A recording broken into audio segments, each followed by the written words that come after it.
Ini udah aku start ya, jadi mungkin nggak apa-apa kalau mau di-turn off kameranya.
Halo, selamat siang semuanya. Terima kasih ya buat kalian yang udah join acara Prospel Insight Talk di siang hari ini. Dan mudah-mudahan walaupun ini weekend, kalian masih tetap semangat ya untuk hadir hingga akhir acara nanti gitu. Nah, ini suara aku udah jelas belum ya? Coba dong kalian eh, bilang, oke, sip. Udah jelas ya? Oke, sip. Ya, mungkin sebelum kita mulai nih ke acaranya, aku mau kenalan dulu dong sama kalian. Kalian dari universitas mana aja nih? Dan apakah kalian mahasiswa sekarang atau kalian fresh graduate nih? Yuk, coba tulis di kolom komen ya.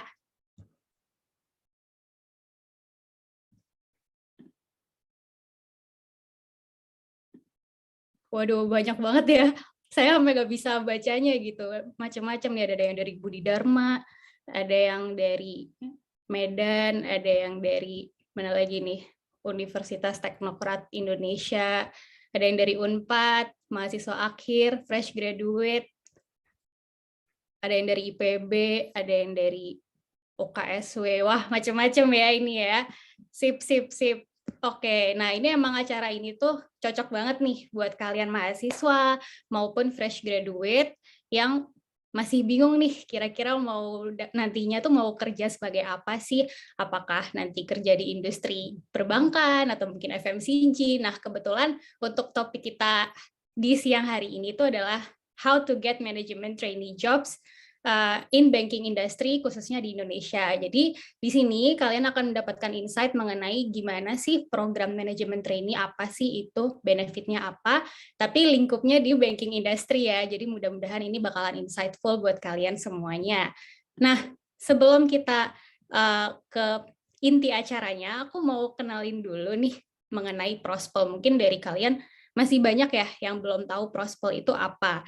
Nah, aku mau share sedikit nih mengenai Prospel ke kalian, biar kalian tuh tahu gimana, apa sih benefitnya Prospel gitu ya, dan apa sih itu Prospel gitu. Aku akan share screen sebentar.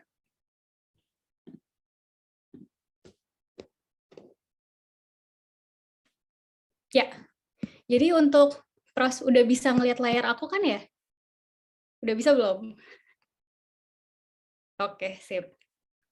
Nah, jadi untuk Prospel sendiri, kita itu seperti job portal ya, atau job boards kalau misalnya kalian familiar. Tapi untuk lowongan-lowongan yang ada di Prospel ini itu khusus nih untuk para student dan juga para fresh graduate. Jadi Prospel ini hadir di Indonesia untuk membantu para student untuk mendapatkan karir terbaik bagi mereka gitu.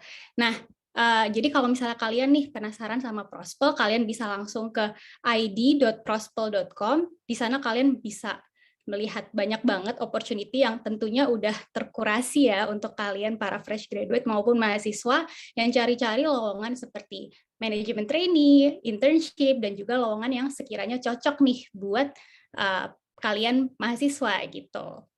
Gak cuman itu, kita nggak cuman ngasih lowongan aja, tapi kita juga ngasih berbagai insight nih di dalam job portal kita. Jadi kalau misalnya nih, ini aku sambil demoin langsung ya untuk Prospel-nya. Jadi kalian ke id.prospel.com. Di sini tuh kalian bisa ngelihat ada lowongan internship, manajemen trainee, dan juga fresh graduate job yang ada di Indonesia. Nah, misal nih kalian mau cari lowongan untuk fresh graduate, bisa langsung difilter di sini, ataupun kalau misalnya kalian mau cari lowongan untuk internship, kalian juga bisa klik di sini. Nah, misal nih aku cari lowongan untuk fresh graduate gitu ya, terus aku di sini lulusannya, katakan aku anak teknik gitu, atau engineering. Nah, kalian bisa langsung klik search di sini, kalian bisa ngeliat tuh, ternyata ada 173 opportunity untuk kalian fresh graduate yang lulusan teknik, kalian tuh bisa apply ke 173 opportunity ini loh, gitu. Jadi ada banyak banget ya, dan tentunya untuk lowongan di Prospel ini sudah terkurasi. So please go check out id.prospel.com jika kalian masih bingung ya sama karir atau mungkin lagi cari-cari intern atau kerjaan, jadi ke id.prospel.com gitu. Nah, selain ada lowongan, kalian juga bisa nih kepoin profil-profil dari para fresh graduate ataupun para intern yang sekarang lagi kerja di berbagai macam perusahaan. Nah, di sini profil-profil seperti ada Faza, ada Abdon, dan lain-lainnya ini mereka menceritakan pengalaman mereka ketika mereka bekerja di perusahaan mereka masing-masing. Jadi itu bisa memberikan kalian insight tentang perusahaan tersebut. Jadi kalau misalnya kalian mau apply di perusahaan A, kalian cari aja tuh perusahaan A di Prospel dan kalian lihat cerita dari si graduate ini atau internnya gitu. Jadi itu mengenai Prospel ya. Jadi jangan lupa untuk kalian cek di Prospel. Ini aku ketikin ketikin id.prospel.com di kolom chatbox-nya ya. Jadi kalian bisa cek gitu. Ya, itu teman aku Kak Ura udah share juga. Jadi kalian bisa share ke teman-teman kalian mungkin atau mungkin cek lowongannya gitu. Sip. Nah, sebelum ke inti acara, aku mau kenalin dulu nih ke panelis kita ya, yang nantinya akan memberikan insight ke kalian mengenai manajemen trainee jobs yang tentunya di banking industry. Jadi kita udah memilih nih para pembicara-pembicara terkeren, terbaik dari perusahaan banking yang nantinya akan share ke kalian mengenai kiat-kiat atau tips-tips nih buat para mahasiswa atau fresh graduate untuk dapetin pekerjaan MT di perusahaan perbankan gitu. Nah, aku mau share untuk profilnya ke kalian.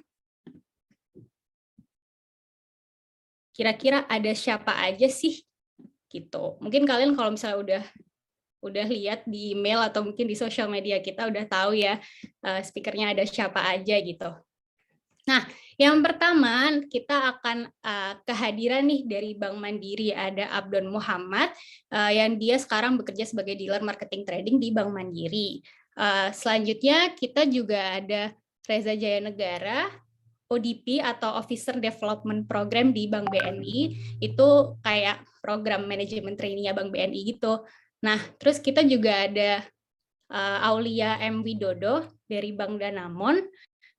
Terus yang terakhir kita juga kedatangan nih Ivan Rivaldi dari Bank Mega dari MMDP-nya atau Mega Management Development Program. Dan mudah-mudahan our speakers kita di hari ini bisa memberikan kalian insight dan pelajaran berharga ya untuk kalian nantinya ketika apply pekerjaan gitu. Nah, sebelum kita sapa nih speakernya, aku mau tahu dong mengenai pengetahuan kalian nih tentang manajemen trainee. Kira-kira apa sih yang kalian tahu dan seberapa jauh kalian tahu mengenai MT gitu. Nah, aku barusan launching poll di dalam Zoom-nya. Kalian kira-kira bisa melihat nggak? Ya, kalian bisa polling ya, seberapa jauh sih kalian tahu MT gitu. Waduh, ini udah ada banyak nih. Aku tunggu sampai berapa nih? 30 detik aja ya. Waduh, ini juga ada yang bilang, udah tahu Kak, udah daftar berkali-kali. Kira-kira gimana tuh outcome-nya? Udah ada panggilan interview belum? Sip, sip. Ya, ini dari hasil polling-nya, ternyata, oh aku kira bakalan banyak nih yang pilih gajinya yang gede. Ternyata dikit ya. Sip, sip, sip. Ada yang mau coba juga di tahun ini. Sip, mudah-mudahan dimudahkan ya. Oke, sip. Jadi, daripada kalian bingung ya MT itu apa, kita akan tanya langsung nih ke expertnya gitu, sambil kita sapa speaker kita hari ini. Oke. Ya, ini hasilnya ya. Jadi memang MT itu menurut kalian itu akan cocok untuk fresh graduate karena bisa belajar dari dasar suatu bisnis. Nah, kira-kira benar atau enggak? Kita langsung tanya ke speakernya. Oke. Ya, kita sapa dulu. Kira-kira untuk para panelis bisa minta tolong untuk dinyalakan kameranya. Halo. Halo, selamat siang semuanya. Siang. Halo, halo. Halo, Ya. siang. Sip, sip. Jadi untuk di sesi kita di siang hari ini kita bakalan ngobrol-ngobrol santai dan kita juga udah ada beberapa pertanyaan nih yang dari para user kita tuh penasaran gitu mengenai MT ini. Dan buat kalian nih yang hadir sekarang, kalau misalnya kalian ada pertanyaan, feel free untuk langsung tanya ya di kolom question box-nya gitu. Sambil kita mulai sesi ini, mungkin boleh perkenalan dulu nggak? Kita mulai dari Kak Aulia. Kak Aulia boleh perkenalan diri dulu, mungkin dari background kakak, terus jurusannya, dan sekarang bekerja di mana gitu. Oke, sebelumnya thank you Faira untuk waktunya. Perkenalkan nama saya Audia Widodo. Saya baru lulus dari program MT Bank Danamon atau yang biasa dikenal dengan nama DBT. Itu per November 2021. Nah, jurusan sebelumnya waktu aku kuliah itu S1 Manajemen di Universitas Erlangga. Thank you. Oke, sip, sip. Terima kasih Kak Aulia. Nah, mungkin untuk selanjutnya Kak Ivan boleh perkenalan diri.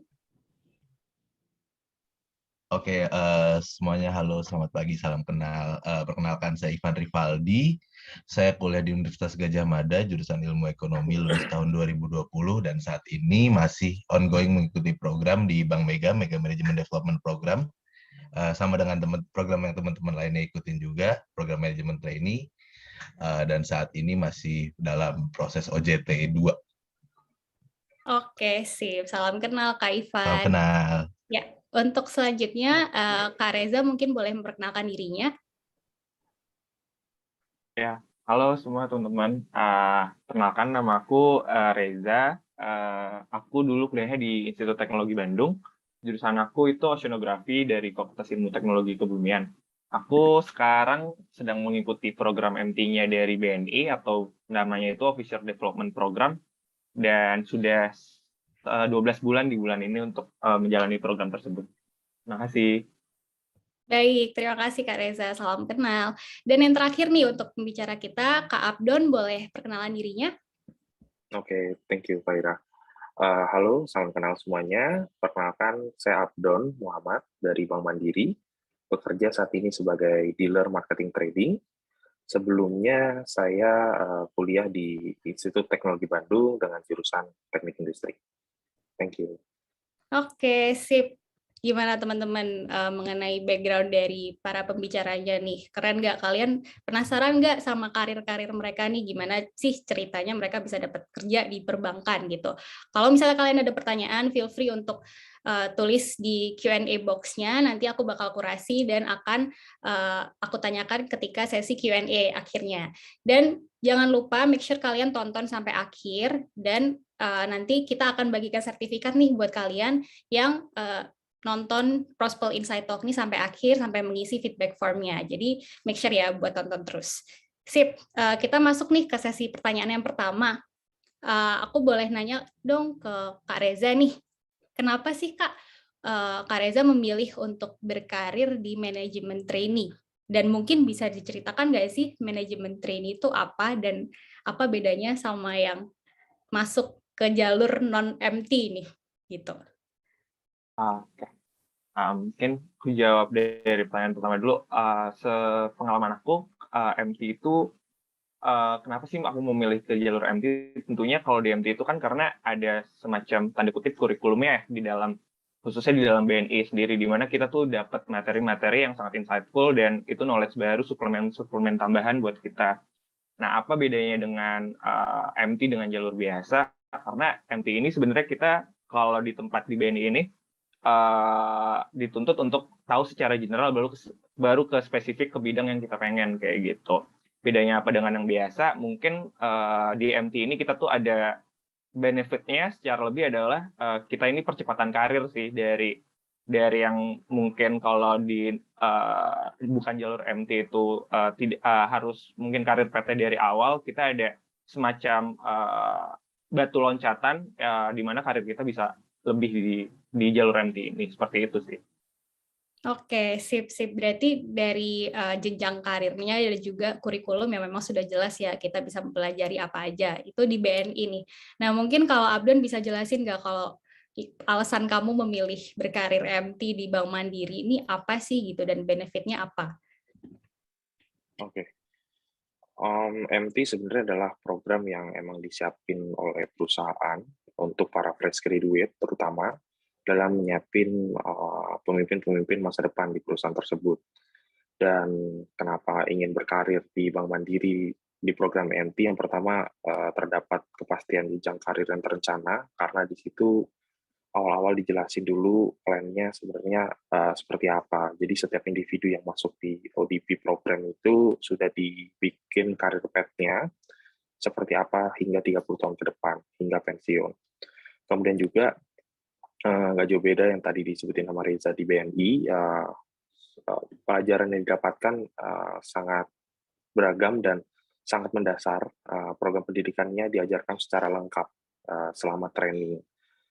Kemudian juga yang terakhir, yang tidak kalah penting adalah memupuk jiwa-jiwa kepemimpinan dalam setiap individu, karena dalam menyiapkan pemimpin-pemimpin perusahaan-perusahaan perbankan di masa depan perlu calon-calon pimpinan yang memang harus dipersiapkan sejak dini. Kurang lebih itu sih, Kak. Oke, sip. Apakah karena memang ini yang diajarin itu dasar, kira-kira background atau lulusan manapun bisa apply nggak sih, Abdon? Setuju banget. Jadi jangan takut untuk daftar MT di perbankan, karena setiap individu itu akan diajarkan dari dasarnya kembali gitu. Jadi untuk menyamakan persepsinya dulu di awal terkait produk-produk perbankan, ketentuan perbankan yang memang ada di Indonesia. Jadi jangan takutlah untuk mendaftar. Gitu sih. Oke, sip. Thank you, Abdon, atas jawabannya. Nah, mungkin kalau dari Aulia sendiri nih, kenapa sih alasan Aulia memilih berkarir di MT, khususnya di perbankan nih? Oke, thank you sebelumnya. Sebenarnya nggak ada alasan spesifik sih kenapa saya pengen berkarir di MT ini, karena sebenarnya saya daftar ini juga nggak sengaja ya, karena waktu itu kan emang kondisinya saya waktu itu baru pulang dari negara lain, terus abis itu saya nggak bisa balik lagi ke sana karena COVID, bordernya ditutup, jadi ya harus cari pekerjaan baru lah intinya di sini. Nah, akhirnya setelah apply ke berbagai perusahaan, alhamdulillah keterimanya di sini. Nah, gitu sih Mbak Fahira. Oke, sih berarti beda-beda ya di sini ya. Iya. Kenapa alasannya memilihnya cukup dynamic nih discussion-nya. Kalau dari Ivan sendiri nih di Bank Mega, kira-kira kenapa nih memilih untuk berkarir di manajemen trainee gitu? Dan benefitnya apa sih gitu? Oke, kenapa berkarir di manajemen trainee? Sebenarnya hampir sama yang udah dijelasin teman-teman sebelumnya. Udah dibuat path-nya, udah dibuat jalannya sama masing-masing perusahaan. Di sini berarti bank masing-masing gitu, gimana ke depannya, karir apa yang akan dijalani dan akan dibuat gitu ke depannya. Jadi menurut aku dan mungkin teman-teman semua sudah lebih jelas begitu. Ketimbang misalnya kita mengikuti pro hire, kan kita harus meng-empty-kan diri kita sendiri. Sedangkan kalau empty kita sudah ada programnya, kita udah mengikuti program fast track juga, jadi banyak proses yang udah kita bisa lewatin lah tanpa harus melewati. Oke, sip. Terima kasih atas jawabannya ya, karena memang udah terstruktur dan fast track juga, jadi lebih enak juga ya jalurnya kalau di MT ini gitu. Next question nih, kira-kira ada alasan spesifik nggak nih buat Ivan kenapa memilih untuk berkarir di industri perbankan? Oke, kenapa berkarir di industri perbankan? Sejujurnya setelah lulus tahun 2020 itu emang punya ketertarikan untuk bekerja di industri-industri yang bisa berhubungan langsung dengan konsumen. Nggak hanya perbankan sebenarnya. Aku punya beberapa pilihan, terus memang perbankan ini punya sensitivitas yang lebih tinggi, dalam artian kita harus mendeliver produk-produk, program-program yang ada dengan lebih baik menurutku dibandingkan dengan industri-industri lainnya. Jadi aku sih memang punya ketertarikan sedari kuliah juga. Begitu kebetulan. Kenapa industri perbankan ya? Oke, baik sip. Kalau dari Kak Reza sendiri nih, kenapa sih spesifik di industri perbankan? Kira-kira ada alasan khusus nggak? Dulu tuh, walaupun aku kan dulu background-nya kan dari ini ya, sains teknologi, tapi dulu kayak suka film ekonomi gitu-gitu sama baca bukunya gitu kan. Jadi dari situ mulai kayak ngulik-ngulik dikit tentang dunia finance gitu deh. Nah, akhirnya emang ngebuka kesempatan sih buat bekerja di finance, khususnya di sektor real perbankan gitu. Daftar, ternyata keterima. Alhamdulillah. Jadi kayak gitu sih. Oke, berarti cukup berbeda ya dari jurusan kamu sebelumnya sampai akhirnya kamu ngulik sendiri nih di bidang perbankan ini gitu. Oke, cukup menarik Reza. Kalau dari Aulia sendiri nih, ada alasan khusus nggak sih untuk memilih berkarir di industri perbankan? Dan dari background kamu sendiri kan sebelumnya manajemen ya, kira-kira nyambung atau enggak sih gitu? Thank you sebelumnya. Sebenarnya there's no specific reason kenapa saya pengen di perbankan. Cuman waktu kemarin kan saya agak banyak daftar ke berbagai tempat tuh. Nah, alhamdulillah keterimanya di perbankan. Tapi memang sebelumnya kan memang karena background saya manajemen, teman-teman saya itu juga udah ada beberapa yang memang bekerja di perbankan. Jadi kurang lebih tahu lah ceritanya mereka itu apa gitu. Jadi ya sebenarnya nggak terlalu buta-buta banget gitu dengan industri ini. Gitu sih, Mbak. Oke, sip. Karena apakah influence dari temen juga jadinya pengen kerja di perbankan atau nggak ada tuh? Mungkin secara nggak sadar ada influence ya dari teman-teman karena nggak memungkiri juga kan kita masih ngobrol, masih kontak-kontakan gitu. Oke, sip. Kalau dari Abdon sendiri, kira-kira ada alasan khusus nggak sih kenapa Abdon memilih untuk berkarir di Bank Mandiri?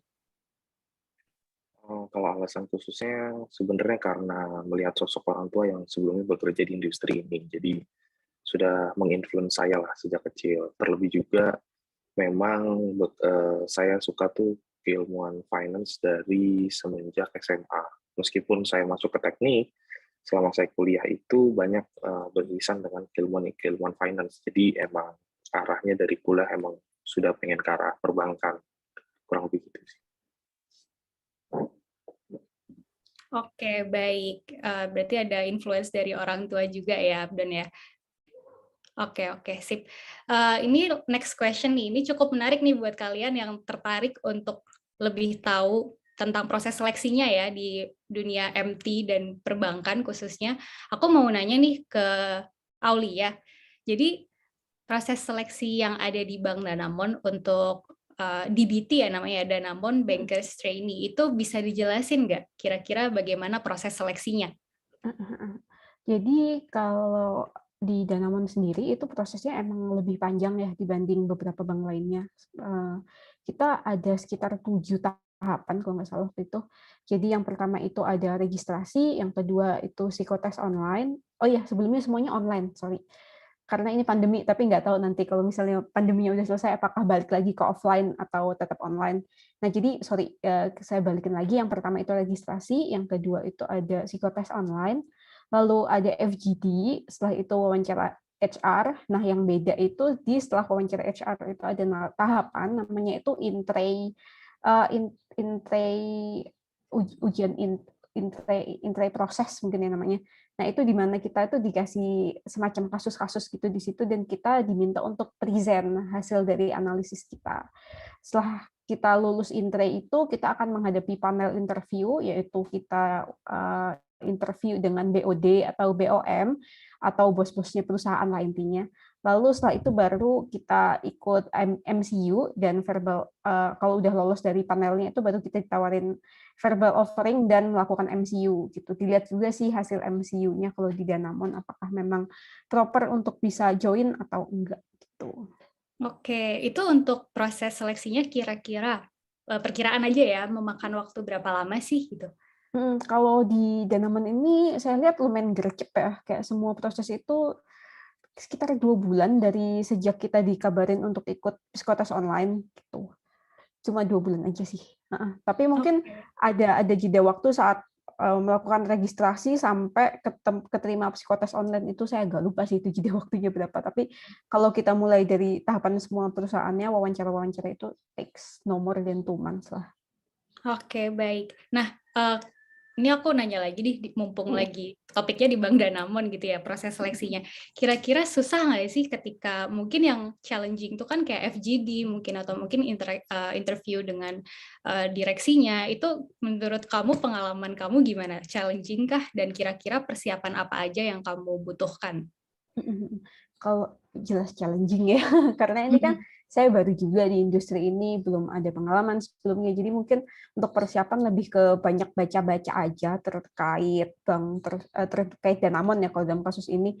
Terus jangan mencoba untuk tidak grogi mungkin ya, karena sebenarnya yang saya lihat teman-teman itu juga pengetahuannya itu nggak lebih jelek dari saya, malah banyak yang lebih bagus. Cuman mungkin karena mereka grogi, nggak percaya diri, jadinya ya nggak bisa lanjut ke tahapan selanjutnya gitu. Jadi ya percaya diri aja sama persiapkan diri kamu dengan banyak baca-baca referensi, atau mungkin kan banyak tuh orang yang sharing cerita-ceritanya di Google, mungkin bisa baca-baca di situ gitu, searching keywordnya pengalaman apply kerja di bank XXX gitu.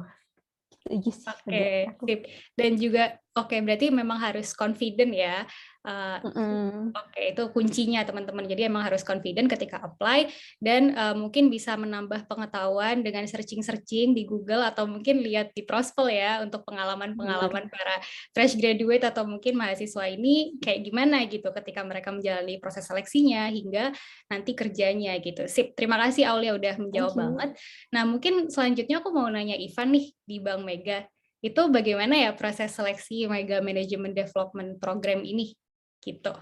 Oke, untuk proses seleksinya sendiri, tahapannya sebenarnya hampir sama juga. Jadi diawali dengan registrasi, lalu ada psikotes, lalu ada disusul dengan wawancara HR, lalu ada FGD juga.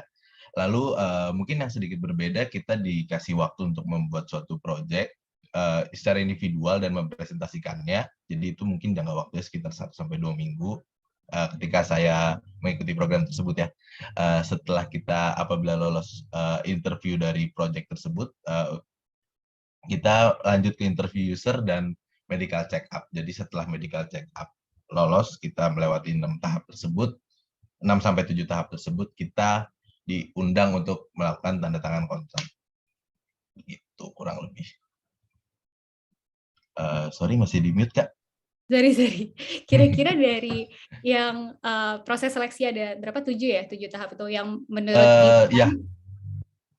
Menurut Ivan yang paling challenging di mana sih gitu?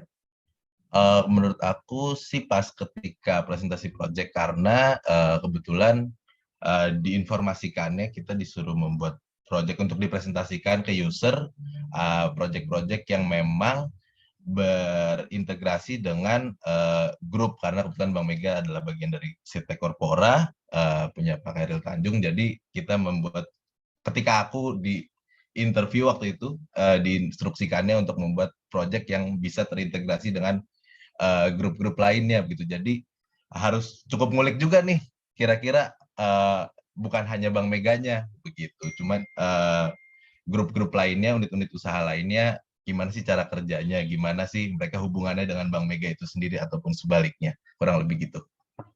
Oke, itu untuk project itu diberikan waktu berapa lama ya kalau boleh tahu nih? Kurang lebih sih sebenarnya 1 minggu, seingatku ya, 1 minggu atau 2 minggu sebelum kita bisa mempresentasikan project tersebut ke usernya nanti dari tim HR-nya sih. Maksudnya tim HR pilih siapa user yang akan one-on-one sama kita. Oke, baik. Makasih Ivan udah menjawab pertanyaannya. Nah, mungkin untuk Abdon nih di Bank Mandiri, untuk khususnya di ODP ya, Officer Development Program ini, proses seleksinya bagaimana ya? Proses seleksinya ada beberapa tahap. Yang pertama pasti registrasi, kemudian akan ada screening CV dan pembuatan video pengenalan. Di situ ada pengenalan diri. Selanjutnya nanti ada tes psikotes menggunakan SHL. Jadi SHL ini berupa isinya itu ada numerical, verbal, dan juga ada soal-soal psikotes pada umumnya. Kemudian setelah itu apabila lolos, akan ada persiapan interview dan pembuatan bisnis plan yang ada ide untuk membuat ide bisnis, target market, bisnis model, hingga mitigasi risiko. Tahapan ini sebenarnya melihat para individu, bisnis acumen tiap individu, dan hasilnya itu akan dipresentasikan juga sampai ke level VP. Jadi untuk melihat seberapa bisa logika bisnisnya itu jalan dari setiap individu. Nah, waktu di interviewnya juga banyak pertanyaan-pertanyaan yang menarik, kayak misalkan saya sendiri itu sebelumnya bekerja di startup, internship di startup, kemudian ada pertanyaan kenapa pindah ke perbankan, dan hal itu harus sudah disiapkan sebelumnya. Jadi memang pasti interviewer tuh sudah baca setiap CV dari setiap individu dari kita. Kemudian ada tes verification lagi untuk SHL-nya, untuk yang kedua kalinya secara offline, dan juga diakhiri oleh tes kesehatan. Di situ nanti apabila teman-teman lolos, akan ada offering letter. Sejauh ini seperti itu sih tahapan-tahapan. Oke, menarik ya. Tadi kita dapat poin nih dari Abdon. Jadi kita memang harus benar-benar ready untuk mempresent diri kita, menjawab pertanyaan-pertanyaan atau possible question ya, pertanyaan yang memang mungkin untuk ditanyakan gitu. Jadi kalian memang harus benar bisa mengenal diri kalian sendiri dan menebak nih kira-kira pertanyaan apa sih yang bakalan kalian dapetin nih di interview itu gitu. Sip, mungkin pertanyaannya untuk Abdon, apakah yang bisnis, tadi kan sempat dikasih bisnis tadi itu ya, yang Abdon disuruh kasih ide bisnis sampai mitigating risk-nya bagaimana, itu tuh apakah bisnisnya related ke banknya, temanya seperti apa sih? Mungkin boleh di-spill secara overview aja gitu, kayak gimana general overview-nya? Overview-nya sebenarnya nggak harus bisnis yang berhubungan sama perbankan, karena goals-nya di situ adalah pengen ngelihat bagaimana logical thinking-nya, kemudian juga visibility-nya seperti apa dari bisnis itu. Waktu itu sih temanya pun saya ke F&B, dan akhirnya emang yang dicari itu analytical thinking, kemudian problem solving-nya kayak gimana, scoping marketnya seperti apa, strategi-strateginya seperti apa untuk waktu itu juga di masa pandemi, ya itu sih yang di-challenge, lebih ke arah sana. Gitu. Oke, sip. Tuh buat kalian yang mau apply di Bank Mandiri, bakalan dapat banyak insight tuh dari Abdon ya kan. Oke, makasih banyak Abdon udah ngejawab. Dari Reza sendiri nih, untuk program ODP di Bank BNI, itu seperti apa ya proses seleksinya? Iya, sebenarnya mungkin kalau di BNI juga nggak jauh dari seleksi prosesnya sama teman-teman yang lain ya. Mungkin sedikit yang berbeda nyala di technical prosesnya itu. Cuma kalau boleh disimpulin, kalau di BNI itu ada 5 fase. Yang pertama registrasi, habis itu psikotes, FGD, interview user, sama MCU gitu. Cuma kalau disuruh bikin project gitu, kalau di BNI waktu itu pengalaman aku aja ya, dan pengalaman beberapa teman lainnya itu, kita bikin projectnya itu kelompok sewaktu FGD. Jadi di waktu FGD-nya itu tuh kayak disuruh bikin bisnis case kayak gitu. Itu sih kalau dari kita. Kalau dari pengalaman aku di BNI kayak gitu. Oke. For your information guys, untuk Reza ini ODP-nya khusus ya, spesifik untuk data scientist, betul nggak nih Reza? Bukan, aku general banking. Bukan. Oh, general ya. Oh, sorry banget. Oke, sip. Itu technical test-nya itu maksudnya kayak gimana, boleh dikasih tahu nggak? Mungkin maksudnya dibandingkan sama, maksudnya tadi kan pemaparannya sama teman-teman yang lain ya. Kalau di BNI pertama tuh online semua juga. Terus tuh kita FGD, di psikotes itu juga online ya, standar psikotes pada umumnya aja sih, kayak kemampuan analytics kita, logics dan karakter kayak gitu kan. Buat di interview usernya itu kita diinterview sama 2 BOD sih kayak gitu. 2 BOD terus satu pakai bahasa Inggris. Kalau aku kebetulan kayak gitu, ada yang pakai bahasa Inggris, ada yang pakai bahasa Indonesia kayak gitu. Oke, baik. Terima kasih. Soalnya tadi aku ngira ada technical test, aku kira kamu dari background IT atau mungkin data scientist gitu, bukan ya? Sorry. Oke. Next question nih. Mungkin untuk Abdon, kira-kira kalau dari pengetahuan aku ya, aku kan sendiri bukan dari bagian MT atau bukan bekerja di perbankan. Kalau dari teman-teman aku, dari yang aku baca, biasa kan jadi manajemen trainee itu cukup susah ya dan cukup challenging gitu. Itu beneran nggak sih? Jawabannya benar atau enggak benar, karena kenapa? Manajemen itu mengekspektasikan ekspektasinya tinggi lah untuk pegawai-pegawai terutama ODP ya, karena harapannya itu manajemen ya ODP ini adalah pemimpin-pemimpin yang bakal jadi di depannya yang menggantikan mereka lah. Jadi emang tuntutannya tuh cukup tinggi ya, karena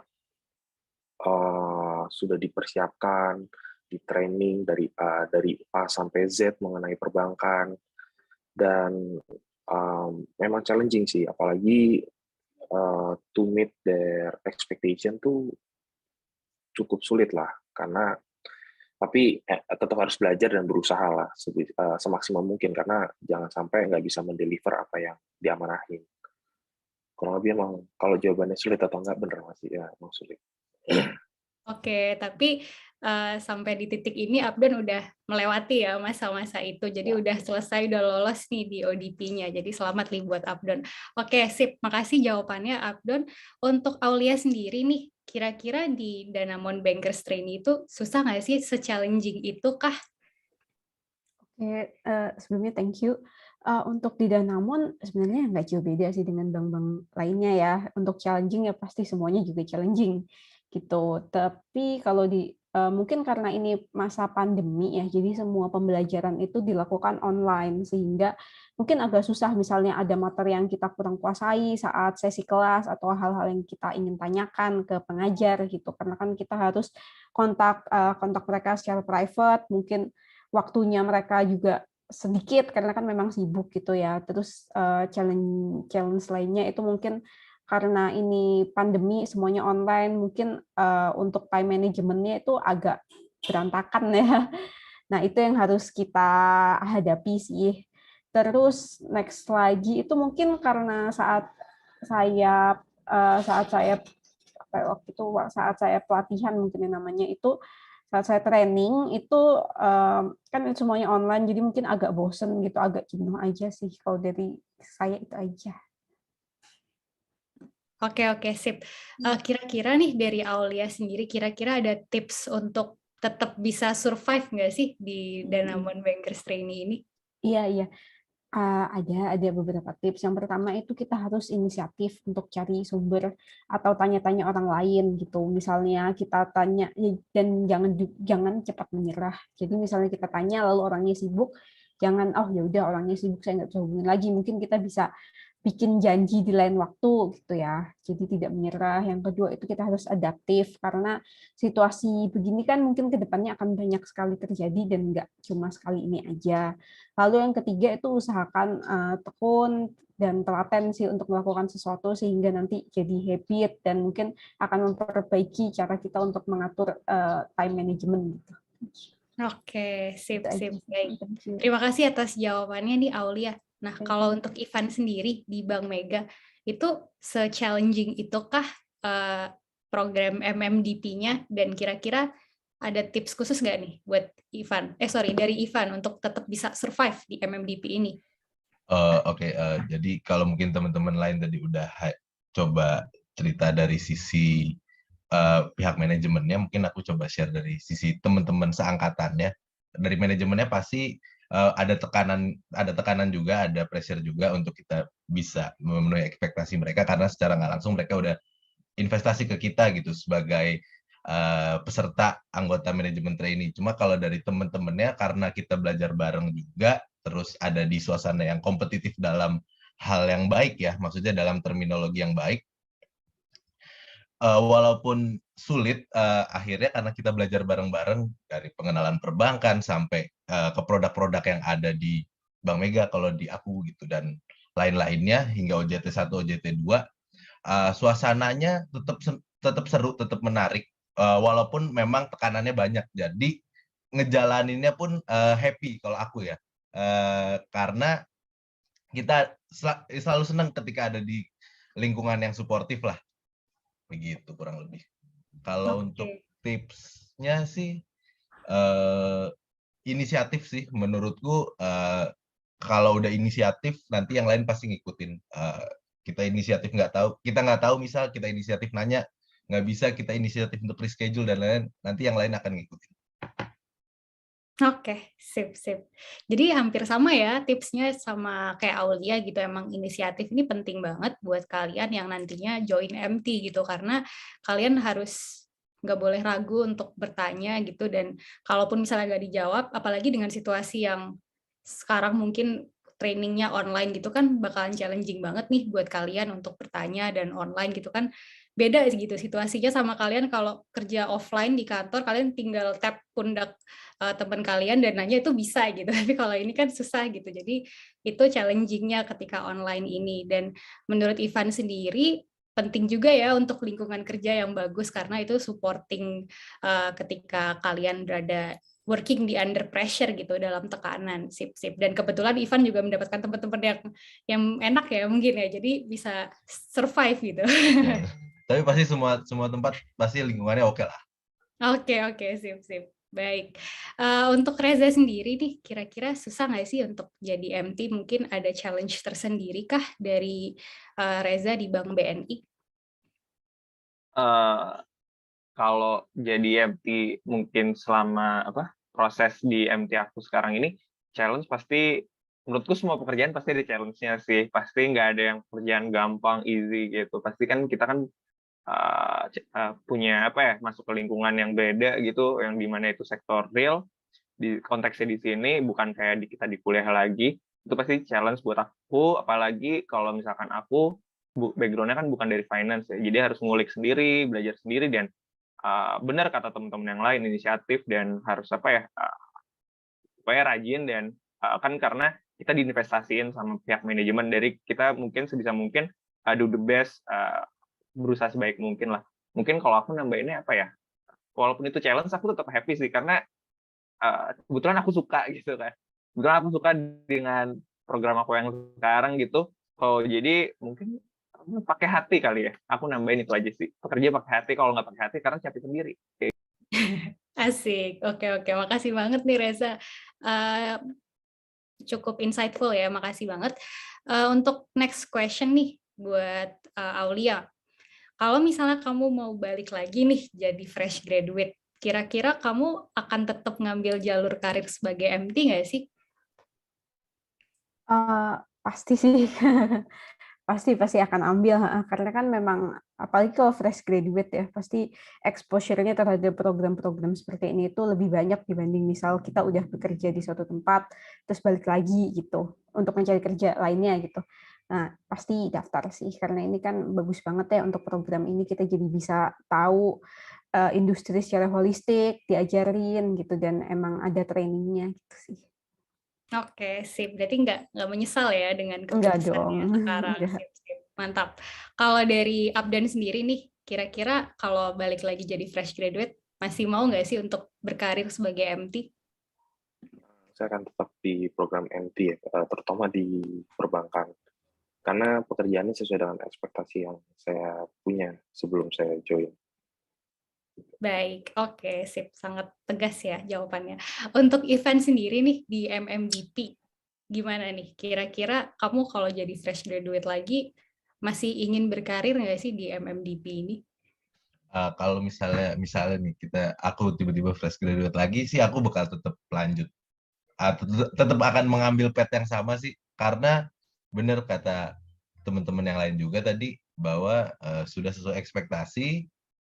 Ternyata ada program yang memang menawarkan untuk sesuatu yang lebih jelas juga ke depannya gitu. Jadi menurutku titel fresh graduate itu sebenarnya malah menguntungkan juga sih, karena kalau kita udah masuk program MT kan kita nggak bisa, maksudnya udah nggak terhitung fresh graduate lagi ya. Jadi udah nggak bisa mungkin pindah ikut program-program lainnya begitu. Oke, sip. Kalau untuk Reza sendiri nih, gimana nih?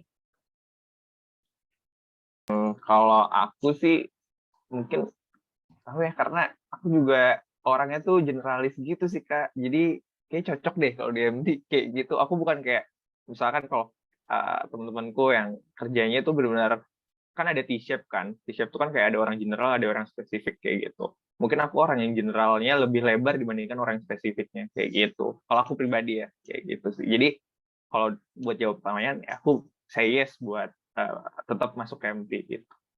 Oke, karena udah tahu dari dirinya sendiri bahwa Reza ini seorang generalis dan kayaknya cocok ya untuk belajar MT yang emang dari dasar lagi dan super general gitu. Oke, baik. Next question nih. karena tadi di awal kita udah tanyain ke kalian ya, seberapa jauh sih kalian tahu tentang MT ini, dan ada beberapa yang menjawab mengenai jenjang karirnya nih. Nah, mungkin bisa di-spill sedikit nggak, Abdon, mengenai jenjang karir yang ada di Bank Mandiri ini, khususnya di program ODP? Oke, terkait jenjang karir, cukup panjang ya. Jadi kalau di Bank Mandiri sendiri itu sudah ada planning-nya hingga 30 ke depan tuh setiap individu diharapkan dapat mencapai titik tertentu, baik di menjadi manajemen di Bank Mandiri ataupun di perusahaan anak Bank Mandiri.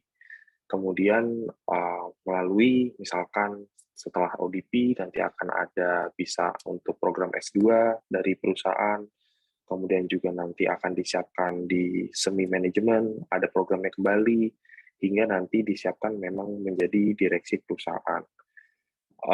Tahapan-tahapan itu dapat dicapai tergantung di setiap individunya, apakah mereka bisa perform, dapat mendeliver apa yang diamanahin oleh manajemen, dan dapat dipastikan bahwa stigma zaman dahulu bahwa pekerjaan di perusahaan terlebih BUMN adalah banyak yang memang kadang-kadang senioritas.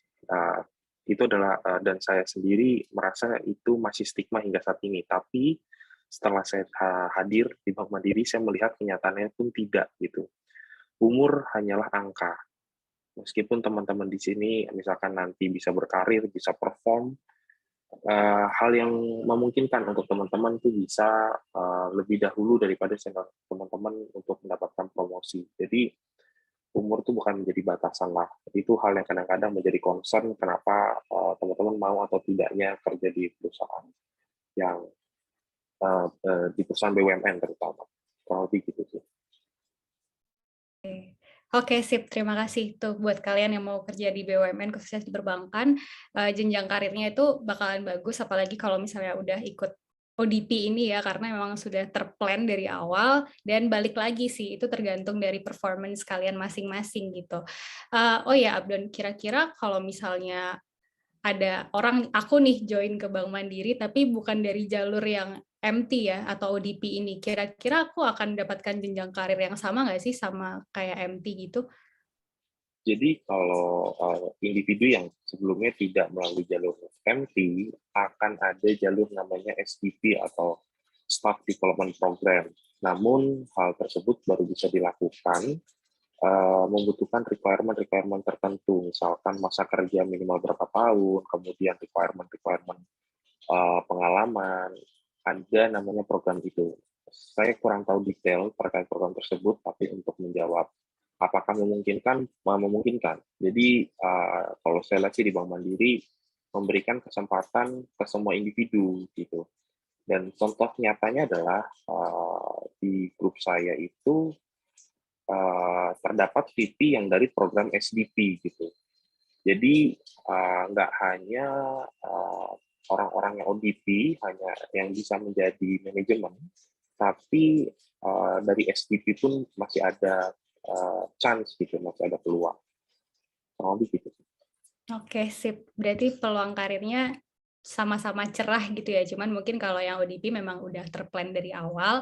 Jadi kalau misalnya kalian penasaran nih sama ODP di Bank Mandiri, bisa cek di Prospo atau mungkin langsung ke Bank Mandiri Karir site-nya ya, ada pasti informasinya di sana gitu. Sip. Untuk next question, untuk selanjutnya di Reza, kira-kira jenjang karir yang ada di Bank BNI sebagai ODP ini bagaimana ya?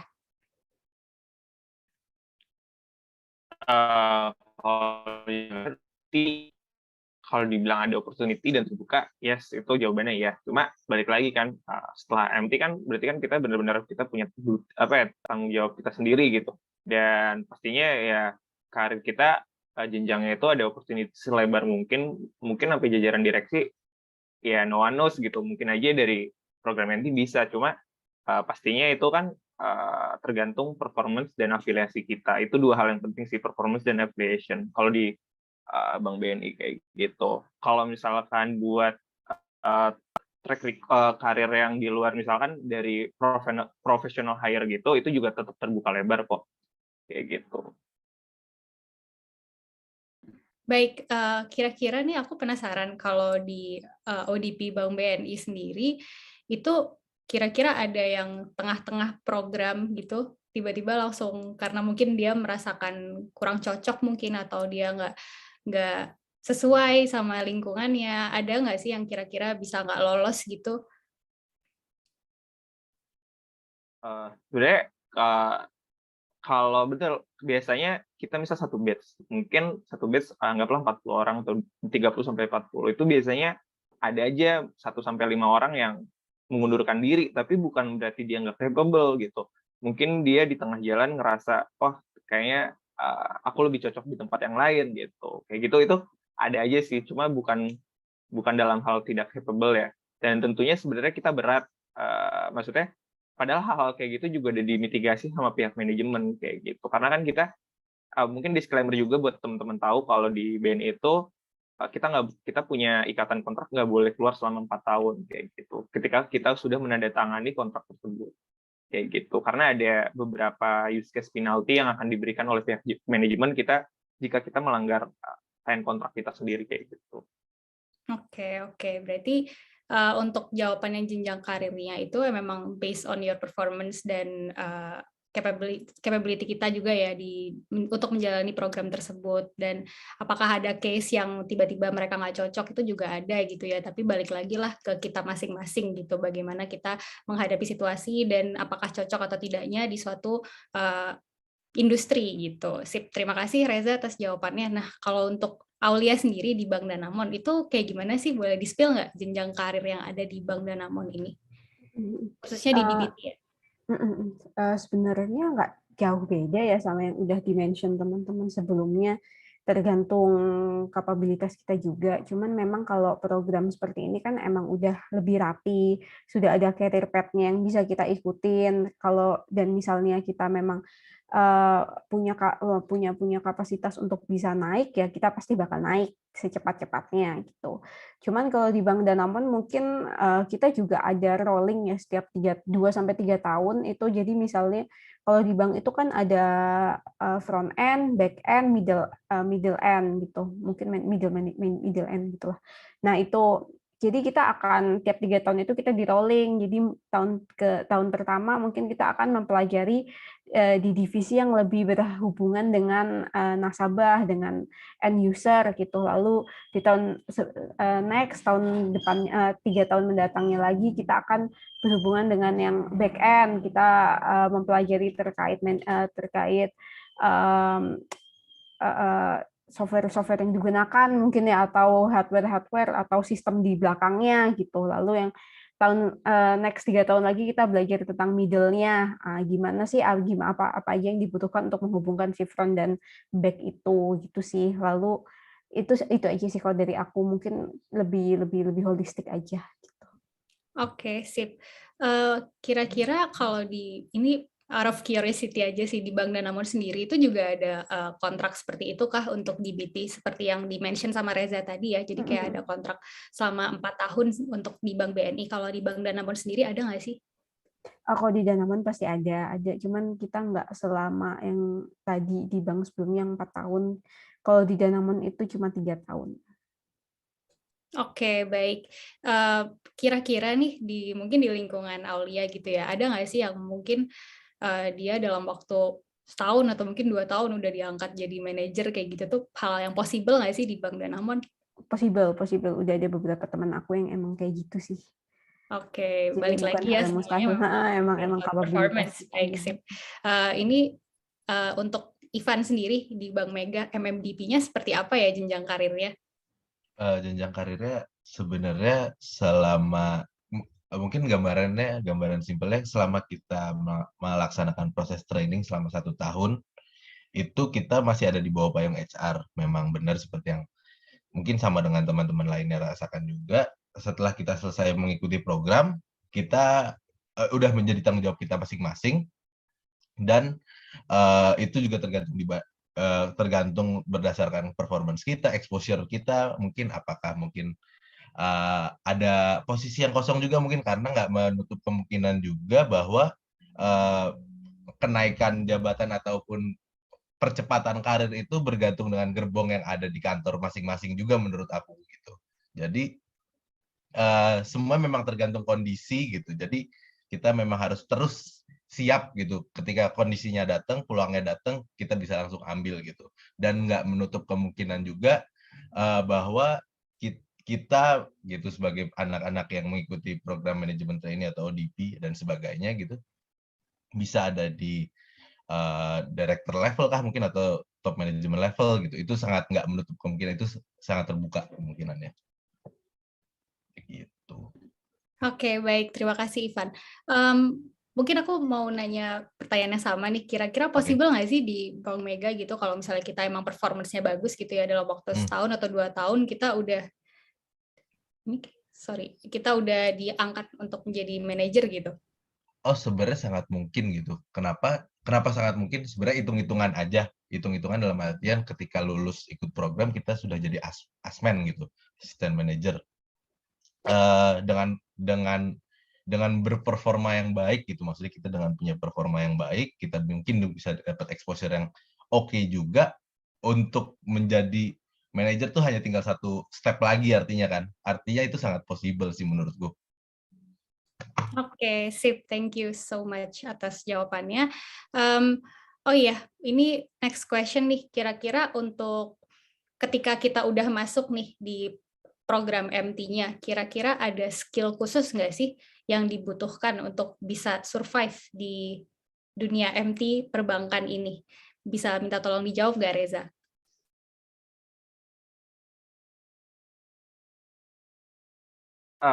Skill khusus mungkin kalau dari soft skill ya. Soft skill pada umumnya sama sih. Pasti kayak bagaimana kita self learn-nya yang baik. Kita bisa belajar secara mandiri.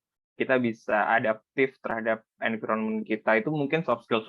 Bagaimana kayak komunikasi, terus bisa emotional intelligence, kayak kita memahamin kondisi emosional di dalam environment kita gitu ya. Menurutku itu mungkin dari sisi soft skill. Tapi kalau dari sisi hard skill, ya balik lagi tergantung penempatannya masing-masing. Karena kebetulan aku itu benar-benar di sektor core bisnis perbankan, yaitu ada kredit kebetulan. Ya mungkin aku harus nyiapin hard skill berupa analisis finance ataupun tools misalnya kayak Power BI atau apa yang aku harus siapin gitu. Mungkin kalau di tempat lain misal IT mungkin dia butuh semacam skill SQL atau bahasa pemrograman lainnya yang dia belum kuasai, mungkin kayak gitu sih. Jadi saling fitting terhadap kebutuhan aja kalau menurutku. Oke, kira-kira perlu nggak sih untuk para mahasiswa nih sekarang atau mungkin para fresh graduate untuk mungkin belajar nyicil sedikit-sedikit gitu mengenai ilmu finance atau mungkin ilmu-ilmu yang memang dibutuhkan nih untuk perbankan. Dan apabila kalau misalnya mereka tertarik ya untuk kerja di perbankan, menurut Reza perlu nggak sih? Kalau anak fresh grad dan ingin diperbankan dengan catatan itu ya, ya mungkin itu tuh baik karena ya pasti jadi nilai tambah kan. Kalau misalkan waktu di interview HR, kenapa pengen diperbankan, dia kan bisa bikin suatu dongeng atau narasi gitu kan. Kenapa? Oh, karena udah belajar dan lain-lain. Itu kan berarti kan ada edit value. Menurutku ya perlu-perlu aja. Baik-baik aja kalau dilakukan gitu. Oke, makasih atas jawabannya. Kalau untuk Aulia sendiri nih, kira-kira skill apa sih yang dibutuhkan untuk bisa survive di DBT Bank Danamon? Kalau dari aku mungkin skill yang dibutuhkan bahasa Inggris yang pertama, karena kan kita induknya itu perusahaan Jepang, MUFG. Jadi berbagai materi itu bakal di-deliver dengan bahasa Inggris. Setelah itu juga kalau kita ikut meeting-meeting atau diskusi, itu juga karena atasan kita mungkin bukan banyak ya, tapi beberapa itu memang orang dari Jepang, jadi ya kalau meeting pakai bahasa Inggris gitu. Lalu yang kedua mungkin skill berpikir kritis kali ya. Jadi kalau misalnya ada orang memberikan fakta, kita nggak bisa langsung menyerap faktanya, tapi kita harus dipikirkan dulu apa yang mungkin benar atau salahnya fakta tersebut, jadi nggak bisa langsung kita ambil gitu. Lalu yang ketiga mungkin time management sih, dan yang terakhir itu skill sabar ya, karena kan ini kita ketemu banyak orang-orang baru yang kepribadiannya mungkin beda-beda sama kita, jadi ya harus sabar gitu. Oke, sip. Terima kasih banyak nih Aulia atas jawabannya. Nah, kalau untuk Abdon sendiri nih, kira-kira skill apa sih yang dibutuhkan untuk Abdon untuk bisa survive di ODP Bank Mandiri? Jadi emang motivasi awalnya tuh masuk Bank Mandiri emang pengen masuk ke Treasury Group. Jadi emang udah ngulik sampai spesifik mungkin, di mana Treasury Group-nya pengen menjadi dealer trading lah. Nah, emang dari kuliah tuh udah belajar bagaimana cara trading, mulai dari analisis fundamental, teknikal, kemudian juga belajar laporan keuangan, kemudian analisis finansial seperti apa, hasilnya mungkin dari sana. Cuman yang nggak bisa dipungkiri juga butuh soft skill ya, di mana kemampuan networking, teman-teman bisa mungkin kalau masih kuliah tuh networking di kampus, itu tuh sebenarnya ngelatih teman-teman untuk manajemen konflik, kemudian soft skill teman-teman terhadap suatu tim, itu sangat penting sebenarnya dibutuhkan. Dan juga analytical thinking untuk penyelesaian suatu permasalahan.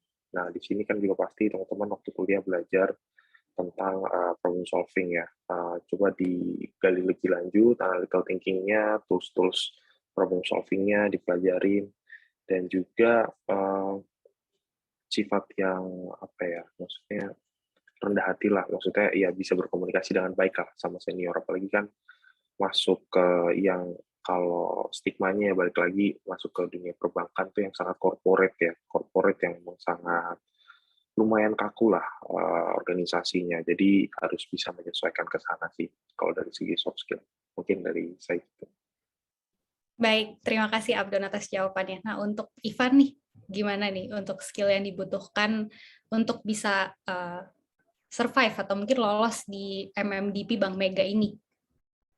Oh ya, oke. Jadi kalau menurutku sendiri yang paling penting tetap problem solving, logical thinking, sama being adaptive aja sih sebenarnya, dan tetap mau belajar karena mungkin ketika kita misalnya ngerasa udah bener kan susah ya dibilang salah sama orang. Jadi tapi maksudnya emang pengalaman nggak bohong gitu, kadang emang yang ngasih tahu kita punya experience lebih jauh dibanding kita gitu. Ya kebiasaan-kebiasaan kuliah kadang-kadang, maksudnya kebiasaan aku pribadi gitu emang harus diperbaiki juga gitu. Jadi ya terus mau belajar aja sih menurutku, dan terus nyoba karena kalau kalau sekali karena pasti gagal gitu at some point, dan kalau kita nggak mau nyoba lagi kan sebenarnya itu yang sayang gitu sih Oke, paling. sip. Terima kasih Ivan atas jawabannya. Nah, ini mungkin last question dari kita sebelum kita buka sesi Q&A-nya. Closing statement nih buat adik-adik yang mau berkarir di dunia perbankan, khususnya untuk program MT nih. Kira-kira ada statement khusus nggak sih ya, closing statement dari Aulia nih? Kira-kira bisa minta tolong diberikan? Mungkin closing statement-nya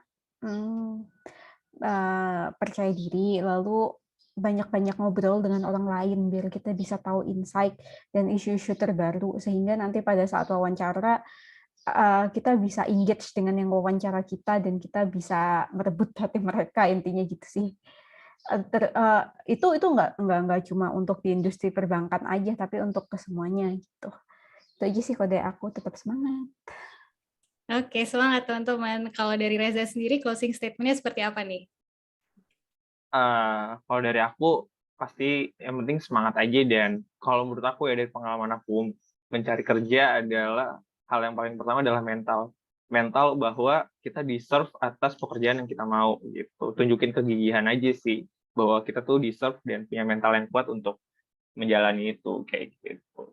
Mungkin dari aku itu aja. Thank you. Oke, sip. Makasih. Kalau dari Abdan, closing statement-nya apa nih?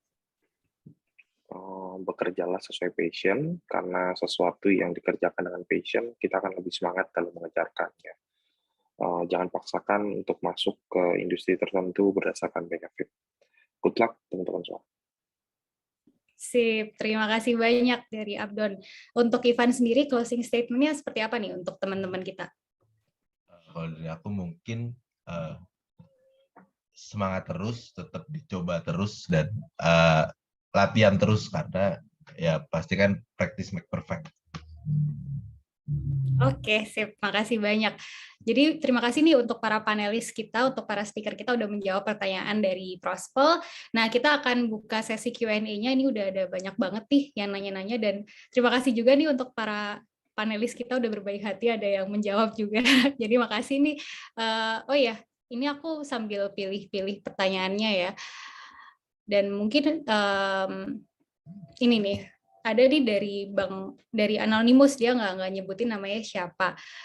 Untuk di Bank Mega, kira-kira apa sih faktor yang bisa membuat Ivan terpilih nih di Bank Mega ini? Karena ada nih Anonymous yang udah apply 2 kali, tapi kok nggak ada panggilan nih gitu. Kira-kira ada faktor X nggak sih yang membuat Ivan terpilih di MMDP ini? Dan mungkin bisa di-share ke teman kita yang nanya ini.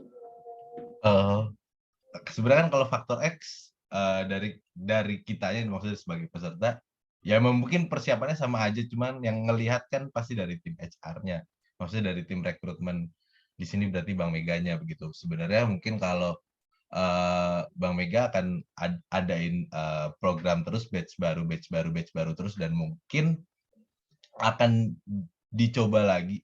Menurutku sih akan baiknya dicoba terus aja, karena kita nggak tahu kira-kira kapan kita akan dipanggil gitu. Jadi meskipun nggak ada balasan mungkin, atau nggak ada respon, ketika buka lagi kita coba lagi aja sih saranku ya. Karena dibanding nunggu, kita terlalu uncertain aja gitu menurutku. Ketika kita nunggu terus kok nggak ada kabar, mendingan kita coba aja lagi gitu. In case sudah, oh ternyata mungkin sebulan nggak ada feedback dari tempatnya gitu. Oke, mungkin sambil evaluasi diri juga ya, mungkin ya, kira-kira apa nih yang membuat dia tidak dipanggil, dan mungkin dia juga bisa nanya nih ke teman-teman dia yang mungkin bisa berhasil untuk masuk di Bank Mega atau mungkin di bank-bank lainnya gitu, untuk tanya-tanya aja gitu. Ya, karena Betul kan nggak tuh, Ivan? betul, mungkin karena pertama kali kita coba interview, dan kita ke 10 kali interview, pasti kan cara kita ngomong, cara kita penyampaian kan pasti berbeda. Itu sih menurutku. Oke, sip. Makasih nih, Ivan. Mudah-mudahan membantu ya untuk jawabannya ini. Dan ini masih dari teman kita yang sama, nanya juga nih untuk Bank Mandiri di Updon. Untuk video pengenalan di awal ketika proses seleksi itu apakah dalam bahasa Inggris, dan ketika interview apakah juga dalam bahasa Inggris? Waktu pembuatan video, saya dalam bahasa Inggris. Kemudian waktu interview, waktu itu pakai bahasa Indonesia sih. Oke, sip. Terima kasih atas jawabannya. Ini mungkin pertanyaan selanjutnya untuk semuanya nih, karena kita ada dari BUMN dan juga dari bank swasta ya. Aku juga penasaran sih, kira-kira ada perbedaan spesifik nggak sih dari MT di BUMN dan juga MT di bank swasta? Mungkin dari Abdon bisa dijelaskan perspektifnya dari MT di BUMN ini, apa sih yang membedakan dengan bank swasta? Kalau compare belum pernah sih jujur, karena sejauh ini emang fokusnya pengennya di Bank Mandiri. Jadi lebih banyak research di Bank Mandiri itu akan seperti apa, kemudian benefitnya seperti apa.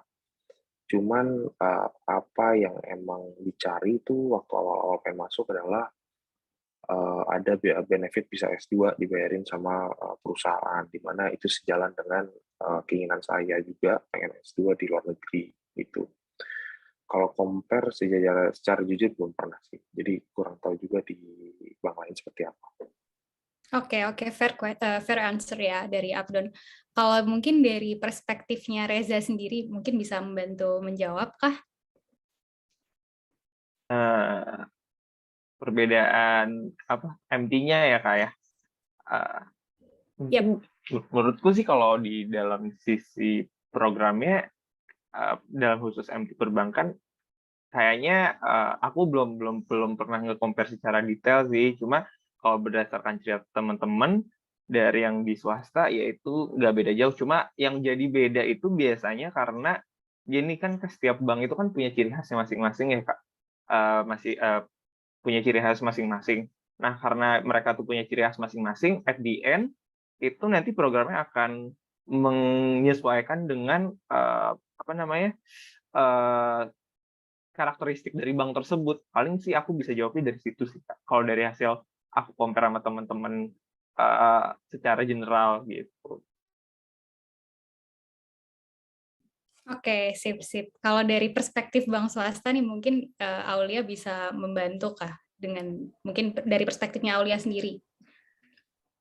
Sebenarnya nggak jauh beda ya. Kalau mendengar cerita teman-teman sebelumnya tadi, nggak ada perbedaan signifikan antara proses ODP atau MT di bank swasta atau di bank BUMN gitu. Itu balik ke masing-masing perusahaannya aja sih, misalnya terdapat perbedaan-perbedaan yang subtle atau kecil gitu, tapi secara keseluruhan ya sama-sama aja kayaknya. Oke. Kalau dari Ivan sendiri?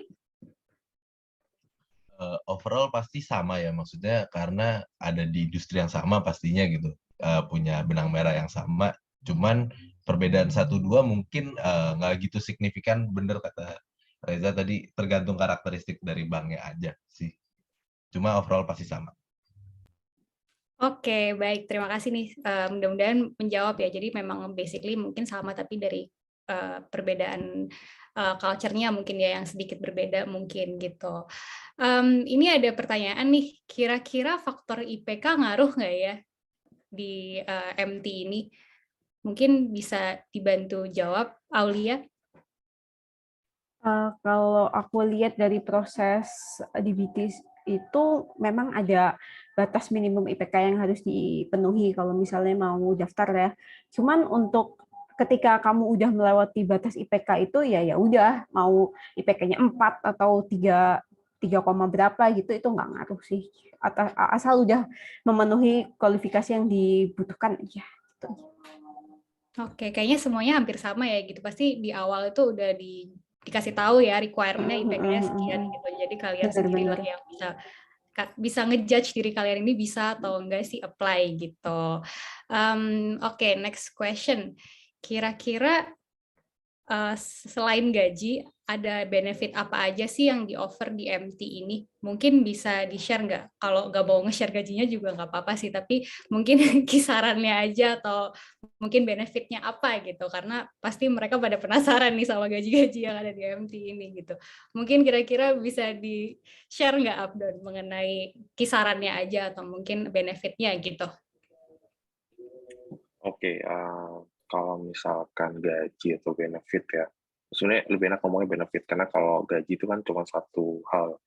Kalau benefit tuh mulai dari gaji, ada asuransi juga, kemudian ada apa namanya, uang waktu nanti udah pensiun, mau pensiun, dan banyak hal lah terkait benefit-benefitnya. Tapi ini sih sebenarnya hal yang paling tricky bagi para fresh graduate dalam memilih kerja, karena dalam memilih misalkan untuk emang hal yang paling objektif ya meng-compare secara gaji kan sebenarnya. Tapi teman-teman di sini harus melihat gaji itu secara keseluruhan dari tahunan. Itu keywordnya. Kenapa? Karena untuk di-compare per bulannya mungkin akan berbeda di setiap perusahaan. Tapi untuk apple to apple itu adalah membandingkannya secara tahunan. Jadi misalkan dalam 1 tahun mendapatkan bonus berapa kali gaji, THR berapa kali gaji, semua dijumlahkan, baru nanti ketahuan di average berapa sih sebenarnya per bulannya. Jadi gitu sih. Kalau untuk range gaji sih sebenarnya masih seperti halayaknya inilah fresh grade lah. Di luar benefit THR, bonus dan lain-lain, itu per bulannya ya rentang 8-10 sebenarnya. Cuman yang akan menjadikan, kalau yang saya tahu ya, adalah kerja di BUMN, apalagi kerja di perbankan, apalagi itu FT, gajinya gede. Akan gede ketika teman-teman mendapat bonus, THR, uang cuti, dan lain-lain. Hal ini sih yang, dan setiap individu kan tergantung performance ya kalau bonus ya. Ya emang akan menjadi lebih kompetitif akhirnya ketika itu dijumlahkan secara tahunan, kurang lebih gitu. Oke, sip. Dan untuk apakah gaji atau mungkin benefit yang diterima ketika ODP sampai akhirnya lolos ODP itu akan berbeda dan akan mengalami peningkatan atau enggak sih di Bank Mandiri itu? Kalau di Bank Mandiri akan meningkat ketika ditetapkan sebagai pegawai tetap, karena banyak benefit-benefit yang belum didapat ketika masih training, karena kan masih training itu belum diangkat ya, masih jatuhnya itu masih studi tapi dibayar. Sebenarnya itu kan. Apakah itu masuknya pegawai kontrak kah ketika training itu? Belum. Jadi awal-awal tuh emang teman-teman belajar dulu, ada masa training, kemudian OJT kalau di Bank Mandiri, kemudian masuk ke masa PKWT. Nah, PKWT ini pun masih belajar jatuhnya, belum bisa berkontribusi. Mungkin berkontribusi tapi belum secara langsung. Nah, di sini nanti ada peningkatan, baru nanti akan ada peningkatan yang lebih tingginya tuh waktu diangkat sebagai pegawai tetap gitu. Oke. Sip. Mungkin untuk Reza bisa bantu menjawab nggak kira-kira dari salary dan range benefit apa sih yang didapetin di BNI ini? Boleh di-spill dong gitu. Kalau dari mungkin kurang lebih sama ya kayak tadi Mas Abdon kasih tahu ya, benefitnya itu adalah asuransinya, selain maksudnya benefit salary bulanan ya, mungkin ada asuransi, terus uang makan, kita dapat uang makan kok per bulannya, sama misalkan ada kita misalkan kalau di aku butuh ketemu klien dan kita misalkan ada makan atau ngasih kita makan gitu, itu bisa di reimburse sih. Mungkin benefitnya dari hal-hal itu. Oh, sama satu lagi, kalau di BNI itu tiap tahunnya kita dapat semacam apa ya, uang tapi di e-wallet gitu. E-wallet itu tuh buat course gitu. Jadi e-wallet itu bisa dibelanjain buat beli course buat nambah skill kita gitu kan. Sekarang banyak course online tuh. Nah, itu tuh kayak ada dananya sendiri gitu. Oke, sip. Baik, kalau dari Aulia sendiri nih, kira-kira boleh di-spill nggak nih gaji atau mungkin benefit aja lah gitu?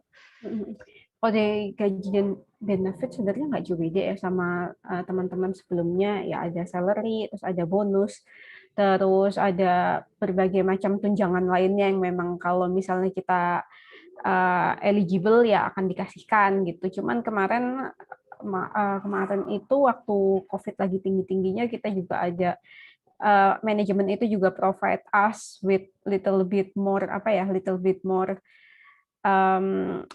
bukan bonus ya, mungkin semacam tunjangan kali ya, tunjangan itulah pokoknya dapat. Jadi itu juga ada. Lalu kita juga dikasih, kalau di Bank BNI itu mungkin bentuknya e-wallet tadi ya untuk ikut course. Kalau misalnya di Danamon itu kita dikasih langganan LinkedIn Learning sih. Sebenarnya kurang lebih ya sama aja sama yang lain. Oke, sip. Berarti lumayan ya benefitnya dari segi self-development juga ada gitu. Sip. Kalau dari Ivan sendiri, kira-kira boleh di-spill nggak nih dari salary dan benefitnya nih di Bank Mega? Kalau untuk benefit sebenarnya sama, 11-12 lah sama teman-teman yang lainnya juga, ada di range yang sama.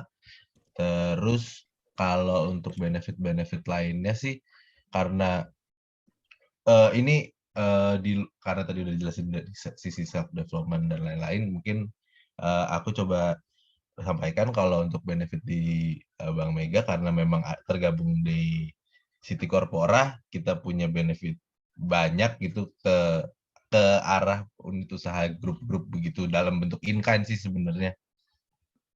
Begitu, nggak cuma benefit yang kita terima secara bulanan. Oke, sip. Baik, terima kasih. Ini rata-rata teman-teman pada nanyanya itu kalau nggak seputar gaji atau kalau nggak seputar background ya, kayak dari background A, B, C apakah bisa, itu tadi di awal udah di-mention juga ya, itu bisa karena emang MT ini mostly belajarnya tuh general gitu. Kalau misalnya kita MT-nya yang general ya, bukan yang spesifik kayak untuk MT IT mungkin atau apa gitu, tuh bisa dari berbagai macam background. Correct me if I'm wrong, para speaker di sini. Terus mungkin untuk mereka juga banyak yang nanya apakah bahasa Inggris itu sangat diwajibkan bisa. Itu gimana nih? Mungkin salah satu dari kalian bisa menjawab. Kira-kira Abdon mungkin bisa jawab nggak? Sebenarnya bisa atau enggaknya tuh tuntutan ini ya, tuntutan apa ya, tuntutan bekerja juga, dan pasti banyak hal yang emang bahasa Inggris itu dibutuhkan. Seperti saya sebagai seorang trader di Bank Mandiri itu untuk mengetahui market kan bisa dalam bahasa Indonesia ya, berita-beritanya, berita dalam bahasa Inggris, kemudian statement-statement dari uh, orang luar negeri juga dalam bahasa Inggris. Emang lebih itu hal yang kalau menurut saya bahasa Inggris merupakan hal yang fundamental saat ini, malah hal yang emang necessary lah untuk setiap individu yang mau mengetahui bahasa Inggris, karena nggak bisa dipungkiri banyak hal akan menggunakan bahasa Inggris, mau di segi apapun, mau dari ketemu klien atau klien asing ataupun stakeholder-nya ada orang asing ataupun dan lain-lain. Jadi emang itu necessary. Oke, sip. Berarti memang mungkin kita belajar fundamentalnya aja gitu ya, karena kita pasti in someday bakalan butuh juga gitu, entah itu untuk proses seleksi di awal ketika kita apply, atau mungkin pas nantinya kita tektokan sama orang luar gitu di suatu bisnis kita, itu kan juga sangat possible banget ya. Jadi nggak ada salahnya nih buat kalian para mahasiswa atau fresh graduate untuk nambah-nambah ilmu gitu ya di bahasa Inggris ini, karena Indian tuh bakalan penting gitu. Ini mungkin bakalan jadi Q&A kita terakhir nih, karena ada yang nanya kira-kira ada tips khusus nggak sih untuk mereka bisa lolos FGD, karena mungkin FGD ya yang paling challenging itu. Kalau misalnya saya lihat ya dari anak-anak di sini banyak yang nanya FGD, kira-kira ada tips khusus nggak sih untuk bisa lolos FGD? Mungkin dari Aulia bisa membantu jawab. Oke, kalau ini FGD ya, jujur kalau menurut saya yang paling challenging itu intre prosesnya sih, Kak. Oke. Karena kan itu kita present langsung dengan kasus yang real gitu ya. Tapi untuk FGD itu mungkin tips and triknya jangan egois ya.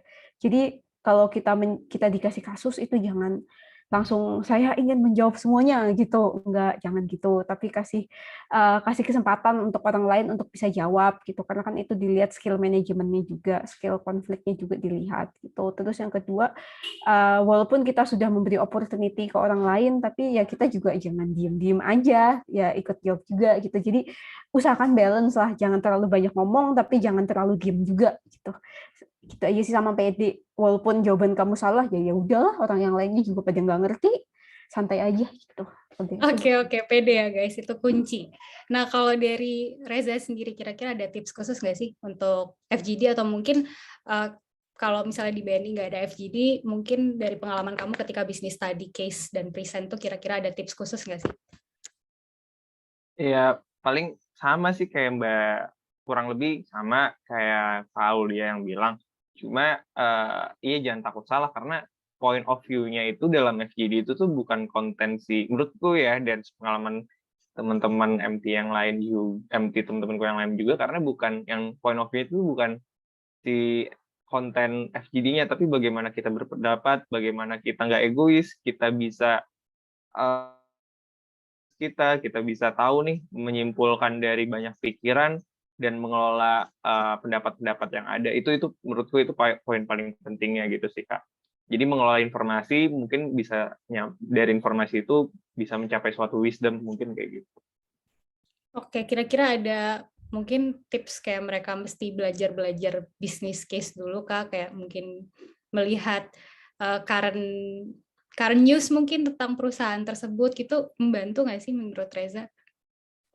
Iya, itu ngebantu sih, soalnya kan case bisnis pastinya kalau kita juga nggak tahu informasinya, kita juga nggak bakal kebayang ya.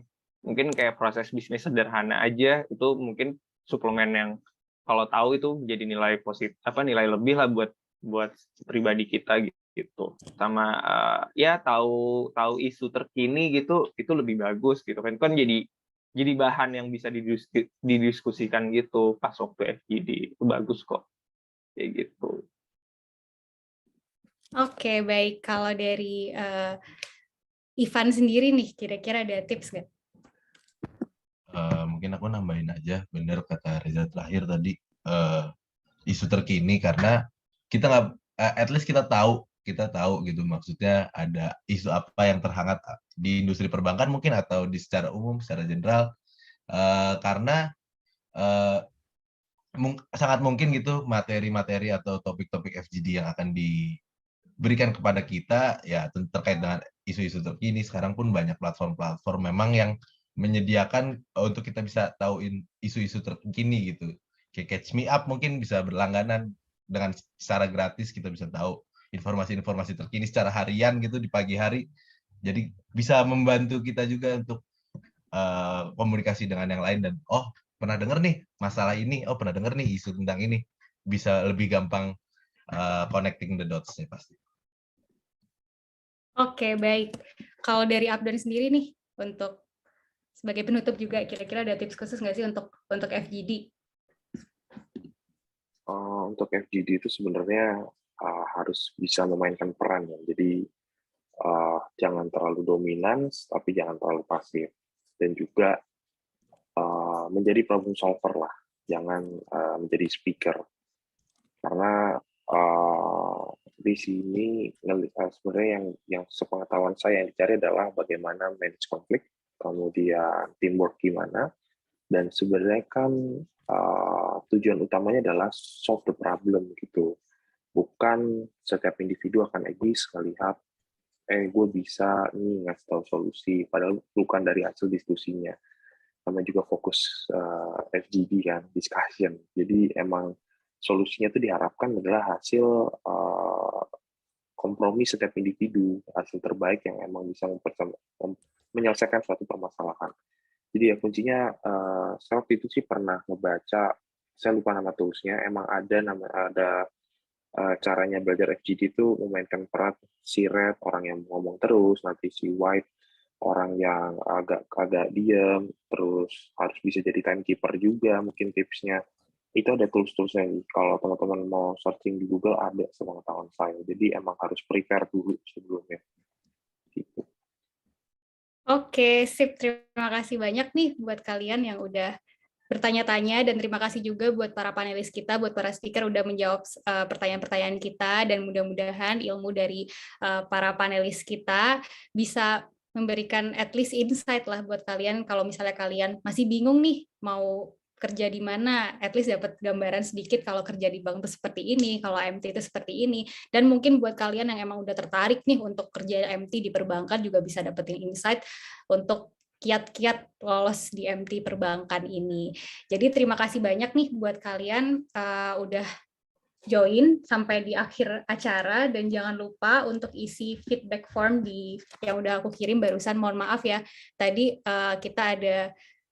kita ada kesalahan nih untuk feedback formnya. Jadi jangan lupa buat isi feedback form tersebut untuk akses sertifikat kalian nantinya gitu. Nah, ini sambil aku tunggu waktu kalian ngisi feedback formnya, kira-kira aku boleh share poll sebentar gak sih? Kira-kira kalau misalnya kalian mau kerja nih, itu kalian mau kerja yang kayak gimana sih gitu? Kalian isi pollnya dulu ya, sambil kita nunggu feedbacknya terisi gitu.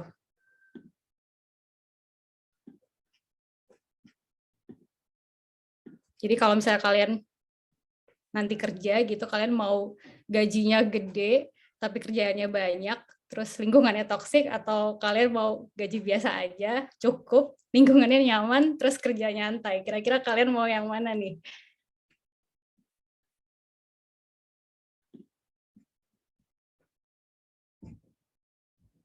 Buat yang mungkin nggak dengar, kalian untuk dapetin sertifikatnya dimohon untuk mengisi feedback formnya dulu ya.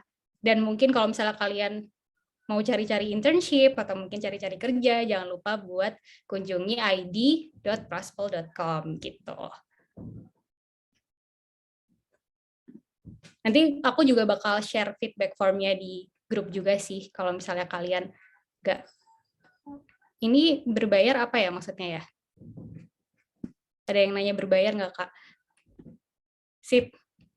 Ini dari hasil pollnya, ternyata kalian lebih memilih gaji yang cukup ya, yang biasa-biasa aja, lingkungannya nyaman dan kerja nyantai ya dibanding gaji gede tapi nggak itu ya, kerjaannya banyak gitu. Sip. Ini sambil kita tungguin. Oh, ini ada yang nanya apakah berbayar sertifikatnya? Tentu nggak berbayar ya untuk sertifikatnya, cuman kalian isi feedback form aja sebagai syarat untuk kalian dapetin sertifikatnya, karena kita akan collecting email tersebut untuk kita kirim sertifikatnya gitu. Sip.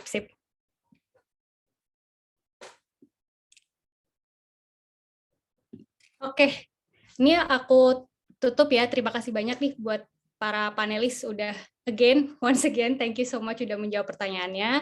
Dan terima kasih juga buat para peserta udah hadir di penghujung acara kali ini dan mudah-mudahan kalian bisa mendapatkan insight yang menarik dari acara ini. Dan don't forget untuk follow social media kita di, bentar aku share dulu ya.